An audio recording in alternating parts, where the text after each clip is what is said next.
Graça e paz, queridos. Vamos continuar a nossa aula a respeito de regras de interpretação das Escrituras. Desta vez, vamos falar das regras especiais de interpretação das Escrituras. Oremos. Senhor, obrigado pela oportunidade que nos dá para refletirmos juntos, Senhor, a respeito das regras especiais de interpretação das Escrituras. Pedimos, Senhor, sua sabedoria, no nome de Jesus. Amém.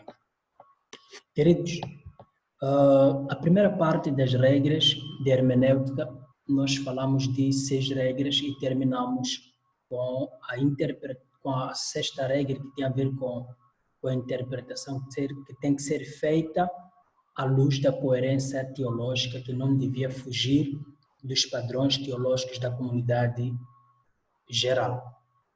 Agora, nós vamos falar de regras especiais de interpretação. A primeira regra especial são parábolas, ou seja, como é que nós podemos trabalhar com parábolas, como é que nós podemos interpretar as parábolas.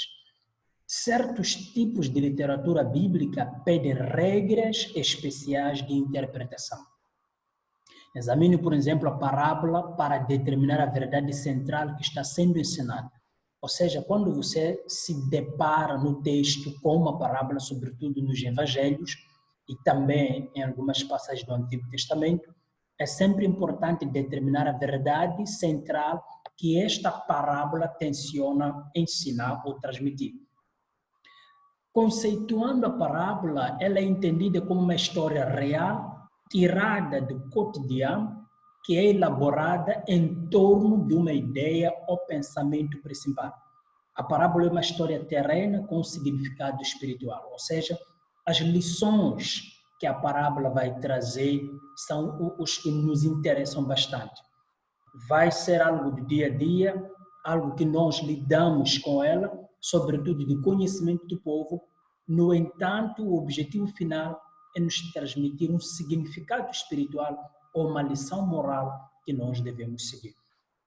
A parábola ela deve ensinar uma verdade-chave, ela enfatiza um ponto principal e ela ilustra ou explica uma verdade.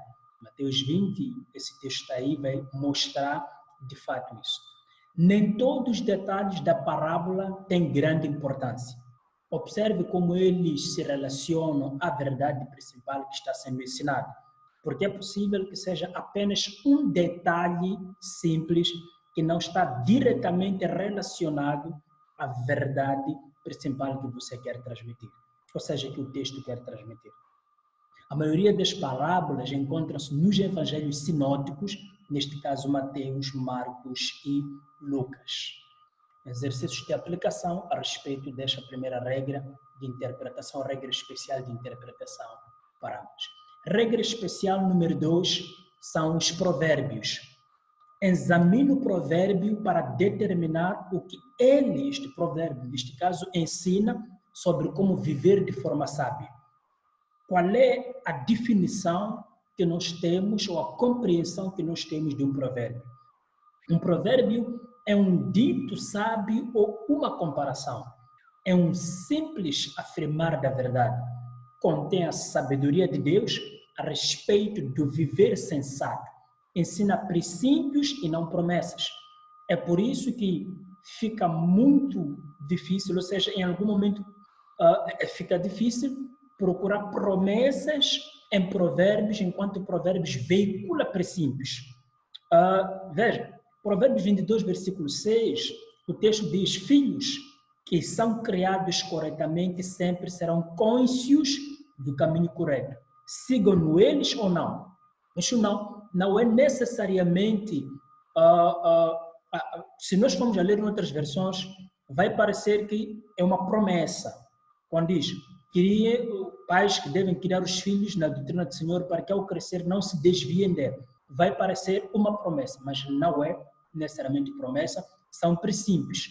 Que estes filhos que vão ser criados na doutrina correta, na doutrina do Senhor, eles sempre vão se lembrar desses ensinamentos. Mesmo eles estando fora, seguindo esses ensinamentos ou não, eles sempre lembram-se dos mesmos. Ou seja, Na consciência dele está gravado esse conhecimento, que fica muito difícil ele não lembrar desses conhecimentos, seguindo ele ou não. É concebido o provérbio é concebido para ensinar o princípio genérico que funciona, na maior parte dos casos, sem citar exceções. Geralmente faz uso de comparações e contraste entre o sábio e o tolo. Compara usando o termo como, contraste do que, em vez de, mas, porém, o tolo, todavia, entretanto, geralmente provérbios têm usado isso para trazer um contraste entre o sensato e o insensato, o sábio e o tolo, para trazer o contraste entre quem teme a Deus e quem não teme a Deus. Os provérbios mostram como o homem sábio reconhece a Deus e norteia sua vida de acordo com esse reconhecimento, o que sugere que, na perspectiva dos provérbios, um homem sábio ele vai reconhecer a Deus no seu dia a dia, em todas as suas atividades.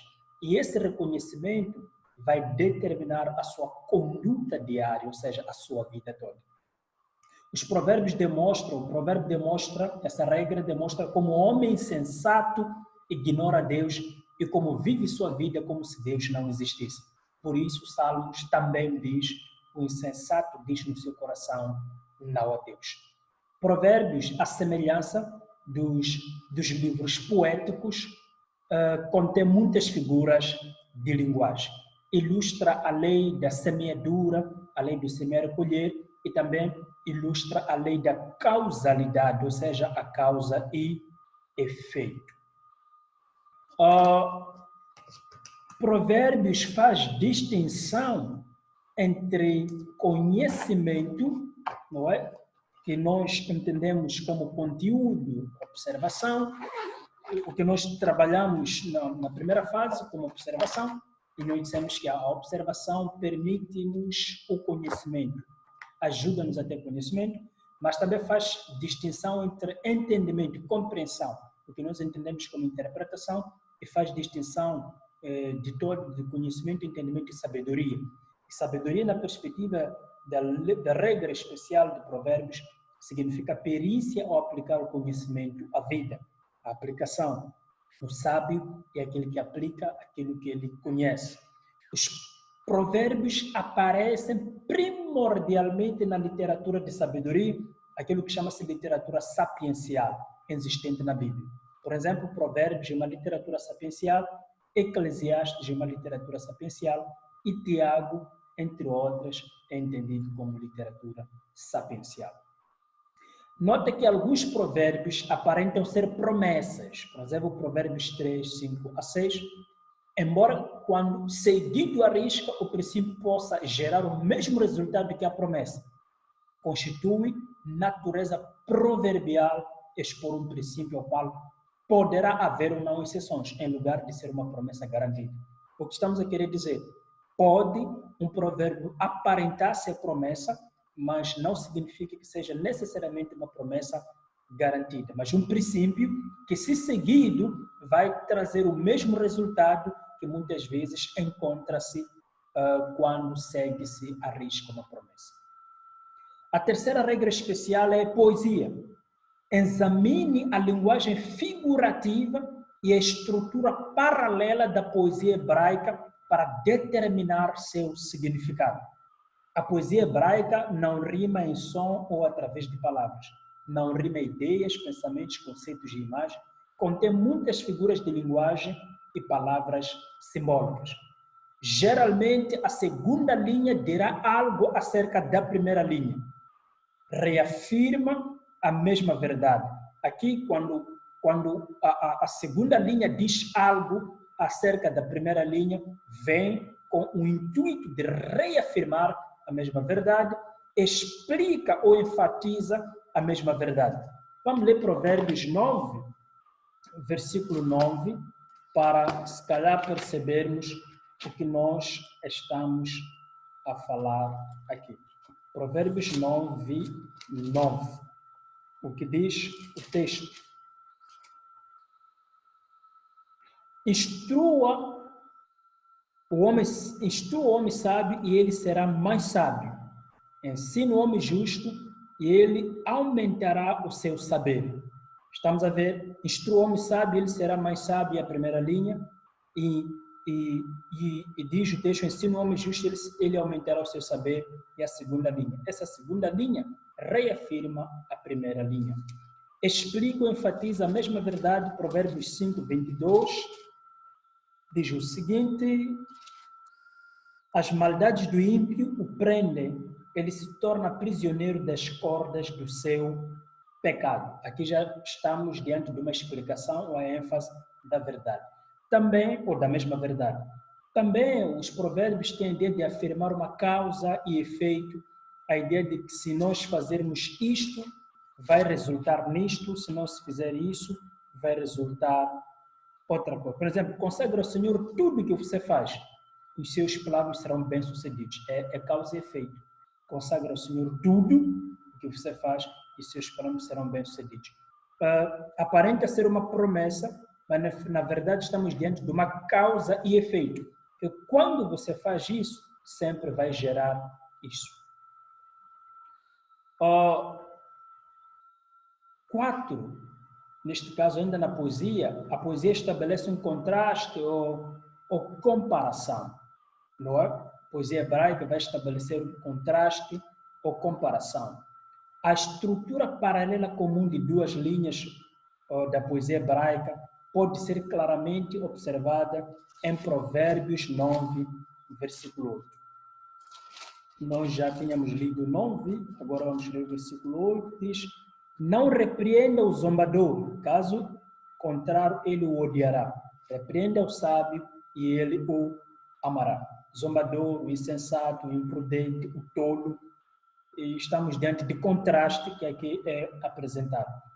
Não repreenda o escarnecedor para que não te aborreça, repreenda o sábio, ele te amará, ou ele vai lhe escutar e vai de fato estar sensível àquilo que você faz, ou seja, a sua repressão.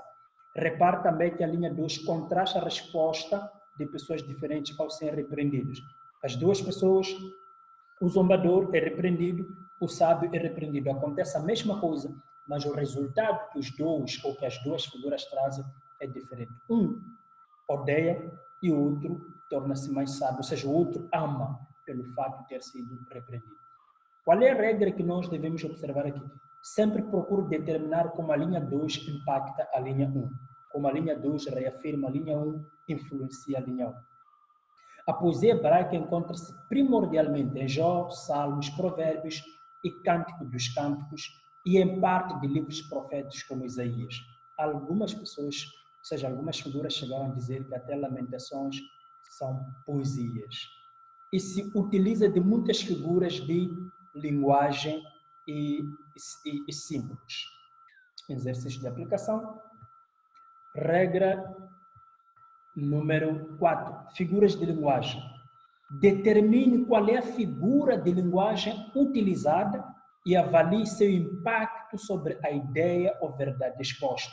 Você está a ler um texto e o texto tem sua figura de linguagem que você tem que descobrir, tem que determinar qual é essa figura de linguagem e qual é o impacto dessa figura de linguagem sobre a verdade que acaba de ser exposta nesse texto. Figura de linguagem é uma forma ou expressão rara de uma palavra ou frase que gera uma imagem mental ou pinta um quadro através de palavras. Por exemplo, a chaleira está fervendo. Na verdade, não é a chaleira que está fervendo, mas a água nela contida. Mas o que nós estamos a fazer é usar uma figura de linguagem. Aparenta ser a chaleira que está a ferver, mas nós sabemos no fundo, que o que está a ferver é a água que se encontra na chaleira. Qual é a importância das figuras de linguagem? As figuras de linguagem têm cerca de 7 importâncias. A primeira importância é reforçar a verdade ensinada. A segunda é conferir ênfase maior a ela. A terceira é aprofundar seu significado. A quarta, intensificar seus sentimentos. A quinta é dar um novo colorido e a sexta é chamar a atenção ou em alguma coisa. Sétima, ilustrar e deixar claras as ideias abstratas.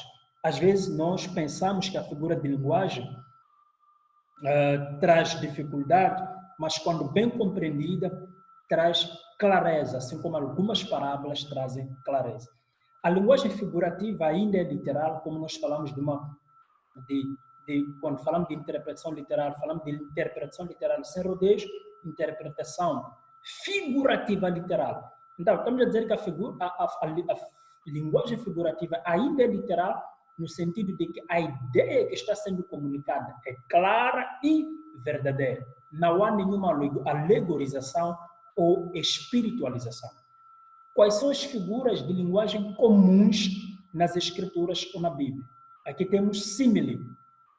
Símile é uma comparação utilizando as expressões como ou semelhança. Símile já dá a ideia de similar, não, similitude. Então, é uma comparação que utiliza, que serve-se de expressões como ou semelhante. Por exemplo, toda a humanidade é como a erva. O como é uma expressão usada com o objetivo de trazer uma comparação, com o objetivo de comparar essa ideia de humanidade. Como uma erva que brota, desvanece, uma erva que surge depois, ou que brota depois, murcha. Então, o como traz uma analogia, uma comparação. A outra figura de linguagem é metáfora. A metáfora é uma comparação onde uma coisa representa outra. Ou seja, a metáfora, de forma mais simples, faz uso de alguma forma de verbo. O verbo ser, e esse verbo ser desdobra-se em um ser no presente, que são no presente, foram no passado. Por exemplo, vocês são sal da terra. O termo sal da terra não significa necessariamente que eu e você somos sal da terra ou que os ouvintes do Sermão do Monte, eles eram o sal no sentido literal, mas usou-se uma metáfora para expressar uma verdade literal de que eles eram o sal que salga, o sal que não devia se deixar ser insípido, porque se for insípido para nada serve, o sal que saboreia, o sal que dá gosto, e o sal que conserva os mantimentos, e mais outras qualidades de sal, que quando você estuda esse texto e olha para a época na qual foi dirigido o texto, você vai poder perceber as razões pelas quais se usou essa metáfora de sal. A língua é um fogo. Temos aí o eu, a ideia do verbo ser, a ideia do eu, a língua é um fogo. Mas a metáfora usou-se fogo, mas será que de fato a língua é um fogo? Se você for a ler o contexto todo de Tiago 3,16, Tiago 3,6 é uma pequena coisa a língua, mas que o que tira pode de fato destruir, como o fogo, que começa com um pequeno palito, mas os estragos que o fogo faz muitas vezes são difíceis de conter, ou seja, acontece depois de terem causado maiores catástrofes. A personificação é uma outra figura de linguagem, confere características humanas a objetos, ideias ou animais. Os objetos, os animais, as ideias tomam características humanas. Por exemplo, todas as árvores do campo baterão palmas. A questão que nós colocamos literalmente, será que todas as árvores do campo baterão palmas? Não. Claramente é uma personificação onde os objetos, as ideias, os animais tomam características humanas.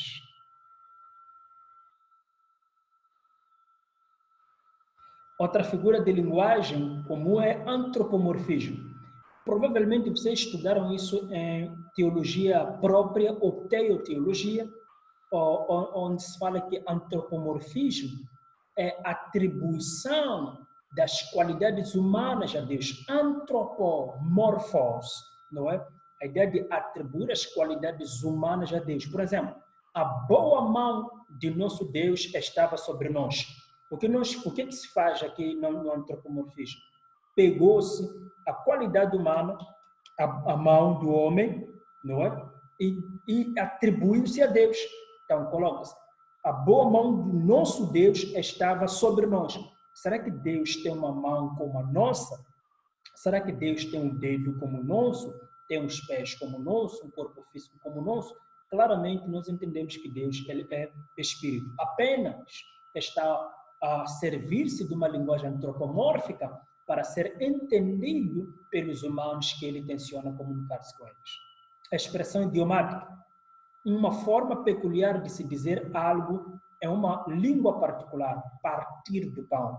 Bom, essas são expressões que geralmente encontramos nas escrituras, sobretudo nos sinóticos, quando Jesus vai fazer a ceia, mas não é comum. Geralmente nós, quando partimos o pão, não dizemos partir do pão. Mas a expressão idiomática ajuda, não é, para expressar alguma coisa, como o caso de comunhão. Uma forma peculiar de se dizer algo é uma língua particular. Por exemplo, esse partir de pão de Atos 2:42 é mesmo de coinonia. Se nós formos a ler o texto 2:42, o texto vai dizer: e eles se dedicaram ao ensino dos apóstolos e à comunhão, ao partir do pão e às orações. Agora, este termo, ao partir do pão, está-se a falar de comerem juntos, de cear juntos. Quer dizer, além de cear, é um nível em que eles comiam juntos, partilhavam o pão que eles tinham uns para com os outros. Então, estamos diante aqui daquilo que nós chamamos de funções dinâmicas da igreja, aquilo que caracteriza nesse texto a missão da igreja baseado na igreja primitiva. Então, esse partir do pão era a comunhão que eles tinham partindo as refeições, ou seja, partilhando as refeições uns para com os outros. O eufemismo é o emprego de uma expressão inofensiva ou tênue para representar uma ideia desagradável. Por exemplo, eu vou aliviar o ventre. Eu sei que se usasse outras expressões, poderia até, se calhar, causasse enjoo para algumas pessoas. Mas o eufemismo vai nos ajudar a tentar atenuar, tentar usar uma expressão que não vai ser agressiva, ofensiva, como se de fato usasse, como se usasse a expressão que muitas vezes nós sabemos ou conhecemos que é mais agressiva. Hipérbole. Hipérbole é o emprego do exagero para se obter ênfase. Por exemplo, nem mesmo no mundo inteiro haveria espaço suficiente para os livros que seriam escritos. Vocês estão familiarizados também com hoje há calor de assar passarinho. Sabemos que não é verdade. Hoje vamos gelar com frio. Não significa necessariamente que nós vamos ficar gelados, como se estivéssemos no congelador, mas é uma hipérbole que quer trazer ênfase de que o frio de hoje está forte, o calor de hoje é forte, e aqui a ideia, nem mesmo no mundo inteiro haveria espaço suficiente para os livros que serão escritos. Muitas vezes nós podemos tomar esta frase de forma literal, mas é uma hipérbole com o objetivo de trazer ênfase à ideia que queria se transmitir. A ironia é uma outra figura de linguagem. Expressa algo de forma sarcástica para comunicar exatamente a ideia proposta. É o que Elias fez. Por exemplo, clamai em altas vozes, porque ele é Deus. É só ver o Deus que está aí, é um Deus minúsculo. Significa que não é o Deus maiúsculo, mas sim é um Deus minúsculo com a ideia de trabalhar, com a ideia de esse minúsculo, com a ideia de